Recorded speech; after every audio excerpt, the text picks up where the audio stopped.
ಓಂ ಶಾಂತಿ. ಮುರಳಿಯ ದಿನಾಂಕ 26/3/2025. ಪ್ರಾತಃ ಮುರಳಿ ಬಾಬ್ದಾದ ಮಧುವನ. ತಂದೆ ತಿಳಿಸುತ್ತಾರೆ, ಮಧುರ ಮಕ್ಕಳೇ, ನೀವು ತಂದೆಯ ಕೈ ಹಿಡಿದಿದ್ದೀರಾ. ತಾವು ಗೃಹಸ್ಥ ವ್ಯವಹಾರದಲ್ಲಿದ್ದರೂ ಸಹ ತಂದೆಯನ್ನು ನೆನಪು ಮಾಡುತ್ತಾ ಮಾಡುತ್ತಾ ತಮೋ ಪ್ರಧಾನರಿಂದ ಸತೋ ಪ್ರಧಾನರಾಗುತ್ತೀರಾ. ಪ್ರಶ್ನೆ: ತಾವು ಮಕ್ಕಳ ಆಂತರಿಕದಲ್ಲಿ ಯಾವ ಉಲ್ಲಾಸವಿರಬೇಕು? ಸಿಂಹಾಸನ ಅಧಿಕಾರಿಗಳಾಗುವ ವಿಧಿ ಏನಾಗಿದೆ? ಉತ್ತರ: ಸದಾ ಉಲ್ಲಾಸದಲ್ಲಿರಬೇಕು. ಜ್ಞಾನಸಾಗರ ತಂದೆ ನಮಗೆ ಪ್ರತಿನಿತ್ಯ ಜ್ಞಾನ ರತ್ನಗಳ ತಟ್ಟೆಗಳನ್ನು ತುಂಬಿ ತುಂಬಿ ಕೊಡುತ್ತಿದ್ದಾರೆ. ಎಷ್ಟೆಷ್ಟು ಯೋಗದಲ್ಲಿರುತ್ತೀರಾ ಅಷ್ಟು ಬುದ್ಧಿ ಕಂಚನವಾಗುವುದು. ಈ ಅವಿನಾಶಿ ಜ್ಞಾನ ರತ್ನಗಳೇ ಜೊತೆಯಲ್ಲಿ ಬರುತ್ತವೆ. ಸಿಂಹಾಸನ ಅಧಿಕಾರಿ ಆಗಬೇಕಾದರೆ ತಂದೆ ತಾಯಿಯನ್ನು ಪೂರ್ಣವಾಗಿ ಫಾಲೋ ಮಾಡಿ, ಅವರ ಶ್ರೀಮತದ ಅನುಸಾರವಾಗಿ ನಡೆಯಿರಿ. ಬೇರೆಯವರನ್ನು ಸಹ ತಮ್ಮ ಸಮಾನ ಮಾಡಿಕೊಳ್ಳಿ. ಓಂ ಶಾಂತಿ. ಆತ್ಮಿಕ ಮಕ್ಕಳು ಈ ಸಮಯದಲ್ಲಿ ಎಲ್ಲಿ ಕುಳಿತಿದ್ದೀರಾ? ಹೇಳುತ್ತೀರಾ, ಆತ್ಮಿಕ ತಂದೆಯ ವಿಶ್ವವಿದ್ಯಾಲಯ ಅಥವಾ ಪಾಠಶಾಲೆಯಲ್ಲಿ ಕುಳಿತಿದ್ದೇವೆ. ಬುದ್ಧಿಯಲ್ಲಿದೆ, ನಾವು ಆತ್ಮಿಕ ತಂದೆಯ ಸನ್ಮುಖದಲ್ಲಿ ಕುಳಿತಿದ್ದೇವೆ. ಆ ತಂದೆ ನಮಗೆ ಸೃಷ್ಟಿಯ ಆದಿ ಮಧ್ಯ ಅಂತ್ಯದ ರಹಸ್ಯವನ್ನು ತಿಳಿಸುತ್ತಿದ್ದಾರೆ, ಅಥವಾ ಭಾರತದ ಉತ್ಥಾನ ಮತ್ತು ಪತನ ಹೇಗಾಗುವುದು ಇದನ್ನು ಸಹ ತಿಳಿಸುತ್ತಿದ್ದಾರೆ. ಭಾರತ ಏನು ಪಾವನವಾಗಿತ್ತು ಅದು ಪತಿತವಾಗಿದೆ. ಭಾರತ ಕಿರೀಟಧಾರಿಯಾಗಿತ್ತು. ಈಗ ಯಾರು ವಿಜಯ ಪಡೆದರು? ರಾವಣ ವಿಜಯ ಪಡೆದರು. ರಾಜ್ಯವನ್ನು ಕಳೆದುಕೊಂಡೆವು, ನಂತರ ಪತನವಾಯಿತು ಅಲ್ವಾ? ಯಾರು ರಾಜರೇ ಇಲ್ಲ. ಒಂದು ವೇಳೆ ಇದ್ದಿದ್ದೇ ಆದರೆ ಪತಿತರೇ ಇರಬಹುದು. ಇದೇ ಭಾರತದಲ್ಲಿ ಸೂರ್ಯವಂಶಿ ಮಹಾರಾಜ ಮಹಾರಾಣಿ ಇದ್ದರು. ಸೂರ್ಯವಂಶಿ ಮಹಾರಾಜರು ಮತ್ತು ಚಂದ್ರವಂಶಿ ರಾಜರಿದ್ದರು. ಈ ಮಾತುಗಳು ಈಗ ನಿಮ್ಮ ಬುದ್ಧಿಯಲ್ಲಿ ಇವೆ. ಪ್ರಪಂಚದಲ್ಲಿ ಈ ಮಾತುಗಳನ್ನು ಯಾರೂ ತಿಳಿದುಕೊಂಡಿಲ್ಲ. ತಾವು ಮಕ್ಕಳು ತಿಳಿದುಕೊಂಡಿದ್ದೀರಾ. ನಮ್ಮ ಆತ್ಮಿಕ ತಂದೆ ನಮಗೆ ಓದಿಸುತ್ತಿದ್ದಾರೆ. ಆತ್ಮಿಕ ತಂದೆಯ ಕೈಯನ್ನು ನಾವು ಹಿಡಿದಿದ್ದೇವೆ. ಬಲೆ ನಾವು ಗೃಹಸ್ಥದಲ್ಲಿರಬಹುದು, ಆದರೆ ಬುದ್ಧಿಯಲ್ಲಿ ಈಗ ಸಂಗಮ ಯುಗದಲ್ಲಿ ನಿಂತಿದ್ದೇವೆಂಬುದು ಗಮನದಲ್ಲಿದೆ. ಪತಿತ ಪ್ರಪಂಚದಿಂದ ನಾವು ಪಾವನ ಪ್ರಪಂಚದಲ್ಲಿ ಹೋಗುತ್ತೇವೆ. ಕಲಿಯುಗ ಪತಿತ ಯುಗ ಆಗಿದೆ, ಸತ್ಯಯುಗ ಪಾವನ ಯುಗ ಆಗಿದೆ. ಪತಿತ ಮನುಷ್ಯರು ಪಾವನ ಮನುಷ್ಯರ ಮುಂದೆ ಹೋಗಿ ನಮಸ್ಕಾರ ಮಾಡುತ್ತಾರೆ. ಇರೋದಂತೂ ಅವರು ಭಾರತದ ಮನುಷ್ಯರೇ, ಆದರೆ ಅವರು ದೈವಿ ಗುಣವುಳ್ಳವರು. ಈಗ ತಾವು ಮಕ್ಕಳು ತಿಳಿದುಕೊಂಡಿದ್ದೀರಾ, ನಾವು ಸಹ ತಂದೆಯ ಮೂಲಕ ಅಂತಹ ದೈವಿ ಗುಣಗಳನ್ನು ಧಾರಣೆ ಮಾಡಿಕೊಳ್ಳುತ್ತಿದ್ದೇವೆ. ಸತ್ಯಯುಗದಲ್ಲಿ ಈ ಪುರುಷಾರ್ಥ ಮಾಡುವುದಿಲ್ಲ, ಅಲ್ಲಂತೂ ಪ್ರಾರಬ್ಧವಿರುವುದು.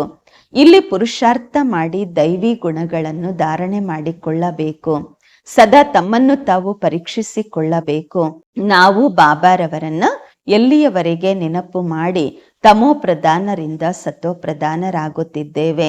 ಎಷ್ಟೆಷ್ಟು ತಂದೆಯನ್ನು ನೆನಪು ಮಾಡುತ್ತೀರಾ ಅಷ್ಟು ಸತೋ ಪ್ರಧಾನರಾಗುತ್ತೀರಾ.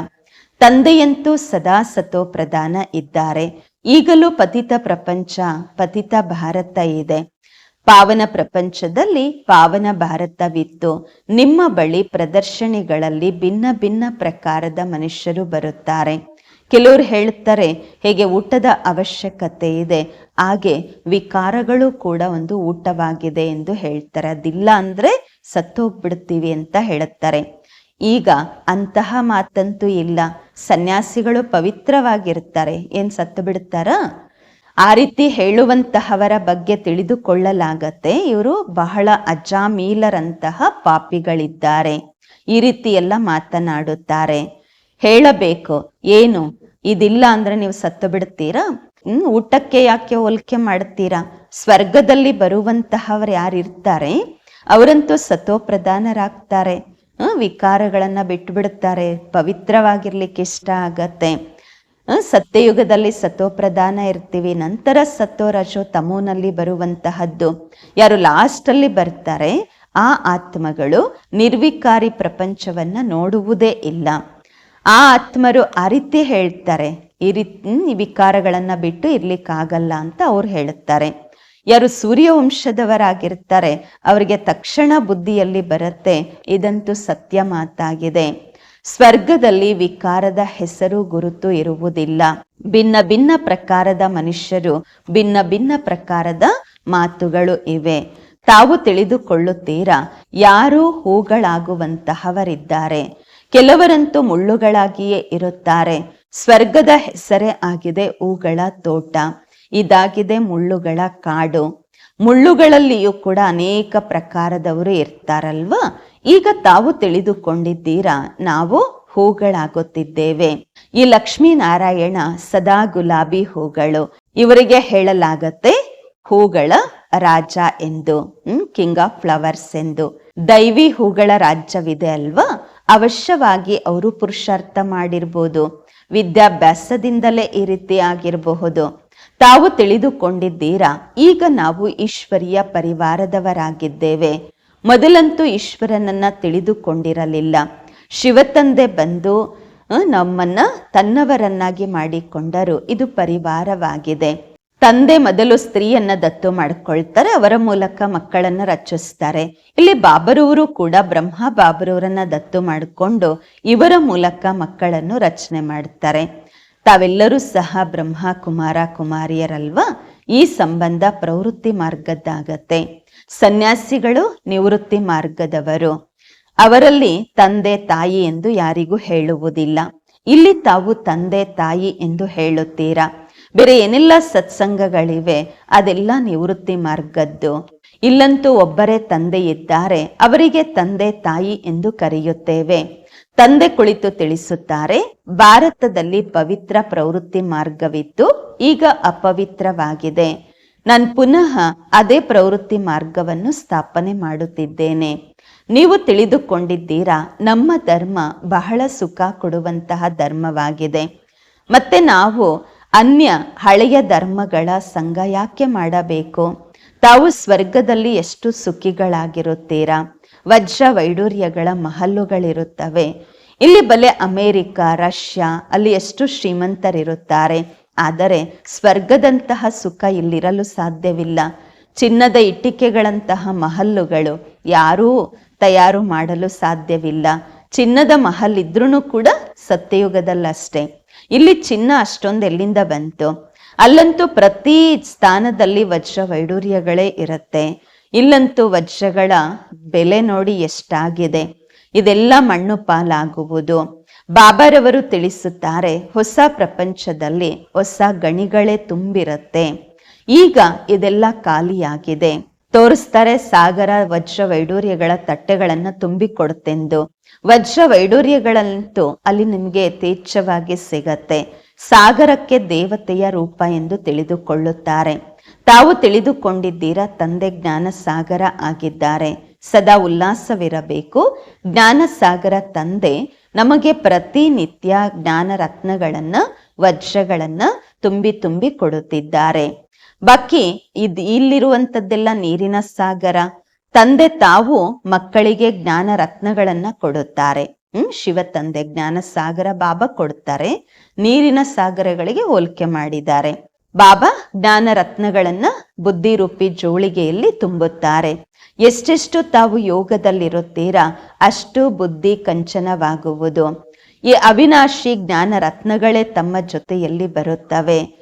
ತಂದೆಯ ನೆನಪು ಮತ್ತು ಇದು ಜ್ಞಾನ ಮುಖ್ಯವಾಗಿದೆ. ತಾವು ಮಕ್ಕಳಿಗೆ ಆಂತರಿಕದಲ್ಲಿ ಬಹಳ ಉಲ್ಲಾಸವಿರಬೇಕು. ತಂದೆಯು ಗುಪ್ತವಾಗಿದ್ದಾರೆ, ತಾವು ಗುಪ್ತ ಸೇನೆಯಾಗಿದ್ದೀರಾ, ಅಹಿಂಸಕರಾಗಿದ್ದೀರಾ, ನಿರ್ವಿಕಾರಿ ಸೈನಿಕರಾಗಿದ್ದೀರಾ. ಹೇಳ್ತಾರಲ್ವಾ, ಬಹಳ ಬಲಶಾಲಿ ಸೈನಿಕರು ಕೆಲವರಿದ್ದಾರೆಂದು. ಆದರೆ ಹೆಸರು ಗುರುತು ಗೊತ್ತಿರುವುದಿಲ್ಲ.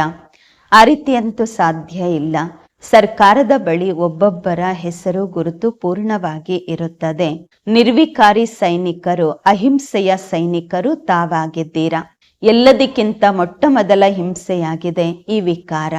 ಈ ವಿಕಾರವೇ ಆದಿ ಮಧ್ಯ ಅಂತ್ಯದಲ್ಲಿ ದುಃಖ ಕೊಡುತ್ತದೆ. ಆದ್ದರಿಂದಲೇ ಹೇಳುತ್ತೀರಾ, ಏ ಪತಿತ ಪಾವನ, ನಾವು ಪತಿತರನ್ನ ಪಾವನ ಮಾಡಿ ತಾವು ಬಂದು ಪಾವನ ಪ್ರಪಂಚದಲ್ಲಿ ಒಬ್ಬರೂ ಸಹ ಪತಿತರಿರಲು ಸಾಧ್ಯವಿಲ್ಲ. ಇದನ್ನು ತಾವು ಮಕ್ಕಳೇ ತಿಳಿದುಕೊಂಡಿದ್ದೀರಾ. ಈಗಲೇ ನಾವು ಭಗವಂತನಿಗೆ ಮಕ್ಕಳಾಗಿದ್ದೇವೆ, ತಂದೆಯಿಂದ ಆಸ್ತಿಯನ್ನು ಪಡೆದುಕೊಳ್ಳಲು. ಆದರೆ ಮಾಯೆಯೂ ಕಡಿಮೆ ಇಲ್ಲ. ಮಾಯೆಯ ಒಂದು ಪೆಟ್ಟು ಆ ರೀತಿ ಬೀಳುತ್ತೆ, ಒಮ್ಮೆಲೆ ಗಟ್ಟರಲ್ಲಿ ಬಿದ್ದು ಹೋಗುತ್ತಾರೆ. ಯಾರು ವಿಕಾರದಲ್ಲಿ ಬೀಳುತ್ತಾರೆ ಅವರ ಬುದ್ಧಿ ಏಕದಂ ಮಂದ ಬುದ್ಧಿ ಆಗತ್ತೆ, ವಿಕಾರಿ ಬುದ್ಧಿ ಆಗತ್ತೆ. ತಂದೆ ಎಷ್ಟು ತಿಳಿಸುತ್ತಾರೆ, ಪರಸ್ಪರದಲ್ಲಿ ದೇಹದಾರಿಗಳ ಜೊತೆ ಎಂದಿಗೂ ಪ್ರೀತಿ ಇಟ್ಟುಕೊಳ್ಳಬೇಡಿ. ತಮಗೆ ಪ್ರೀತಿ ಇರಬೇಕು ಒಬ್ಬ ತಂದೆಯ ಜೊತೆ, ಯಾವುದೇ ದೇಹದಾರಿಯ ಜೊತೆ ಪ್ರೀತಿ ಇಟ್ಟುಕೊಳ್ಳಬಾರದು. ಬಾಬಾ ಹೇಳ್ತಾರೆ, ಮೋಹನೂ ಇರಬಾರ್ದು, ಪ್ರೀತಿನೂ ಇರಬಾರ್ದು. ದೇಹರಹಿತವಾಗಿರುವ ವಿಚಿತ್ರ ತಂದೆಯ ಜೊತೆ ಪ್ರೀತಿ ಇರಬೇಕು. ತಂದೆ ಎಷ್ಟೆಲ್ಲ ತಿಳಿಸುತ್ತಿರುತ್ತಾರೆ, ಮತ್ತೆಯೂ ಸಹ ತಿಳಿದುಕೊಳ್ಳುವುದಿಲ್ಲ. ಅದೃಷ್ಟದಲ್ಲಿ ಇಲ್ಲವೆಂದರೆ ಪರಸ್ಪರದಲ್ಲಿ ದೇಹಧಾರಿಗಳ ಜೊತೆ ಸಿಕ್ಕಿಕೊಳ್ಳುತ್ತಾರೆ. ತಂದೆ ಎಷ್ಟು ತಿಳಿಸುತ್ತಾರೆ, ನೀವು ರೂಪ ಆಗಿದ್ದೀರಾ.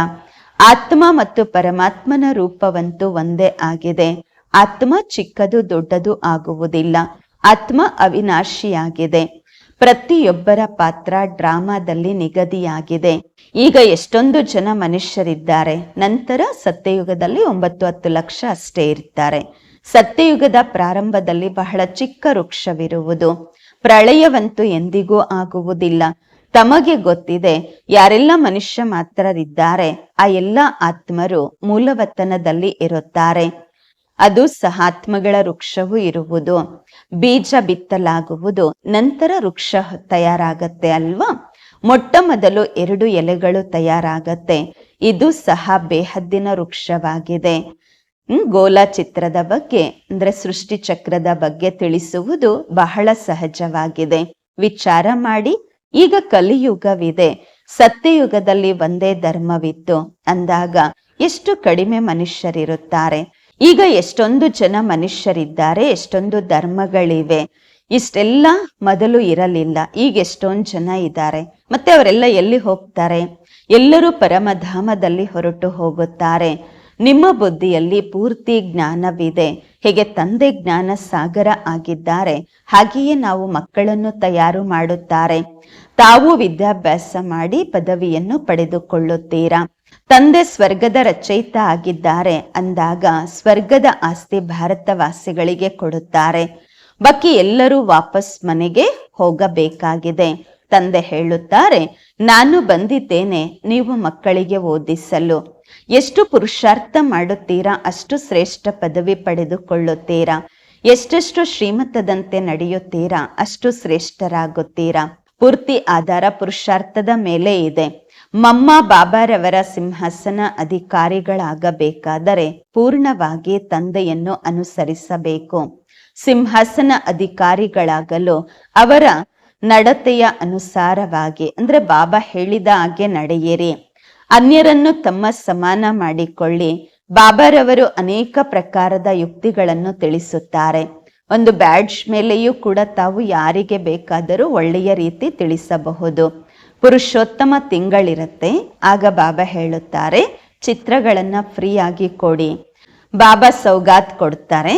ಯಾವಾಗ ಫ್ರೀಯಾಗಿ ಸೌಗಾತ್ ತಗೊಳ್ತಾರೆ ಅವರಿಗೆ ಯಾವಾಗ ಕೈಯಲ್ಲಿ ಹಣ ಬರುತ್ತೆ, ಅವಶ್ಯವಾಗಿ ಹಣ ಬರುತ್ತೆ ಅಲ್ವಾ. ಆಗ ತಿಳ್ಕೊಳ್ತಾರೆ ಬಾಬ್ರೂರ್ ಸೇವೆಯಲ್ಲಿಯೂ ಕೂಡ ಖರ್ಚಾಗತ್ತೆ ಅಲ್ವಾ, ನಾವು ಈ ಖರ್ಚನ್ನ ಕೊಟ್ಟು ಬಿಡಬೇಕು ಅಂತ ಹೇಳಿ ಬೇಗ ಕಳುಹಿಸಿ ಕೊಡುತ್ತಾರೆ. ಮನೆಯಂತೂ ಒಂದೇ ಅಲ್ವಾ. ಈ ಟ್ರಾನ್ಸ್ಲೇಟ್ ಚಿತ್ರಗಳ ಪ್ರದರ್ಶನಿ ಆದಾಗ ಎಷ್ಟು ಜನ ನೋಡಲು ಬರುತ್ತಾರೆ. ಪುಣ್ಯದ ಕೆಲಸ ಅಲ್ವಾ ಇದೆಲ್ಲ. ಮನುಷ್ಯರನ್ನ ಮುಳ್ಳುಗಳಿಂದ ಹೂಗಳನ್ನಾಗಿ, ಪಾಪಾತ್ಮಗಳಿಂದ ಪುಣ್ಯಾತ್ಮಗಳನ್ನಾಗಿ ಮಾಡಲಾಗುವುದು. ಇದಕ್ಕೆ ವಿಹಂಗ ಮಾರ್ಗದ ಸೇವೆ ಎಂದು ಹೇಳಲಾಗುವುದು. ಪ್ರದರ್ಶನಿಯಲ್ಲಿ ಸ್ಟಾಲ್ ಹಾಕುವುದರಿಂದ ಬಹಳಷ್ಟು ಜನ ನೋಡಲು ಬರುತ್ತಾರೆ. ಖರ್ಚು ಕಡಿಮೆ ಆಗತ್ತೆ. ನೀವಿಲ್ಲಿ ಬರುತ್ತೀರಾ ತಂದೆಯಿಂದ ಸ್ವರ್ಗದ ರಾಜ್ಯ ಭಾಗ್ಯವನ್ನು ಖರೀದಿ ಮಾಡಲು ಅಂದಾಗ ಪ್ರದರ್ಶನಿಯಲ್ಲಿಯೂ ಬರುತ್ತಾರೆ ಸ್ವರ್ಗದ ರಾಜ್ಯವನ್ನು ಖರೀದಿ ಮಾಡಲು. ಇದು ಒಂದೇ ಅಂಗಡಿಯಾಗಿದೆ ಅಲ್ವಾ. ಬಾಬಾ ಹೇಳ್ತಾರೆ, ಈ ಜ್ಞಾನದಿಂದ ನಿಮಗೆ ಬಹಳ ಸುಖ ಸಿಗುವುದು. ಆದ್ದರಿಂದ ಒಳ್ಳೆಯ ರೀತಿ ಓದಿ ಪುರುಷಾರ್ಥ ಮಾಡಿ ಪೂರ್ತಿ ಪಾಸ್ ಆಗಬೇಕು. ತಂದೆಯ ಕುಳಿತು ತನ್ನ ಮತ್ತು ರಚನೆಯ ಆದಿ ಮಧ್ಯ ಅಂತ್ಯದ ಪರಿಚಯ ಕೊಡುತ್ತಾರೆ. ಬೇರೆ ಯಾರೂ ಕೊಡಲು ಸಾಧ್ಯವಿಲ್ಲ. ಈಗ ತಂದೆಯ ಮೂಲಕ ತಾವು ತ್ರಿಕಾಲದರ್ಶಿಗಳಾಗುತ್ತೀರಾ. ಬಾಬಾ ಹೇಳುತ್ತಾರೆ, ನಾನು ಏನಾಗಿದ್ದೇನೆ, ಹೇಗಿದ್ದೇನೆ, ನನ್ನನ್ನು ಯಥಾರ್ಥವಾಗಿ ಯಾರು ತಿಳಿದುಕೊಳ್ಳುವುದಿಲ್ಲ. ನಿಮ್ಮಲ್ಲಿಯೂ ಸಹ ನಂಬರ್ ವಾರ್ ಇದ್ದೀರಾ. ಒಂದು ವೇಳೆ ಯಥಾರ್ಥವಾಗಿ ತಿಳಿದುಕೊಂಡಿದ್ದೆ ಆದರೆ ತಂದೆಯನ್ನು ಎಂದಿಗೂ ಬಿಡುವುದೇ ಇಲ್ಲ. ಇದಾಗಿದೆ ವಿದ್ಯಾಭ್ಯಾಸ. ಭಗವಂತ ಕುಳಿತು ಓದಿಸುತ್ತಿದ್ದಾರೆ. ಹೇಳುತ್ತಾರೆ, ನಾನು ನಿಮ್ಮ ವಿಧೇಯ ಸೇವಾದಾರಿಯಾಗಿದ್ದೇನೆ. ತಂದೆ ಮತ್ತು ಶಿಕ್ಷಕ ಇಬ್ಬರೂ ವಿಧೇಯ ಸೇವಾದಾರಿಗಳಾಗಿದ್ದಾರೆ. ಡ್ರಾಮಾದಲ್ಲಿ ನನ್ನ ಪಾತ್ರವೇ ಈ ರೀತಿ ಇದೆ. ಎಲ್ಲರನ್ನೂ ಜೊತೆಯಲ್ಲಿ ಕರೆದುಕೊಂಡು ಹೋಗುತ್ತೇನೆ. ಶ್ರೀಮತದಂತೆ ನಡೆದು ತಾವು ಪಾಸ್ವಿತಾನರಾಗಬೇಕು. ವಿದ್ಯಾಭ್ಯಾಸವಂತೂ ಬಹಳ ಸಹಜವಾಗಿದೆ. ಎಲ್ಲರಿಗಿಂತ ವೃದ್ಧರು ಇವರು ಓದಿಸುವಂತಹವರಾಗಿದ್ದಾರೆ. ಶಿವತಂದೆ ಹೇಳುತ್ತಾರೆ, ನಾನಂತೂ ವೃದ್ಧ ಇಲ್ಲ. ಆತ್ಮ ಎಂದಿಗೂ ವೃದ್ಧಾವಸ್ಥೆಯನ್ನು ಹೊಂದುವುದಿಲ್ಲ. ಬಾಕಿ ಕಲ್ಲು ಬುದ್ಧಿ ಉಳ್ಳವರಾಗುತ್ತೀರಾ. ನಾನಂತೂ ಪಾರಸ ಬುದ್ಧಿ ಉಳ್ಳವನಾಗಿದ್ದೇನೆ.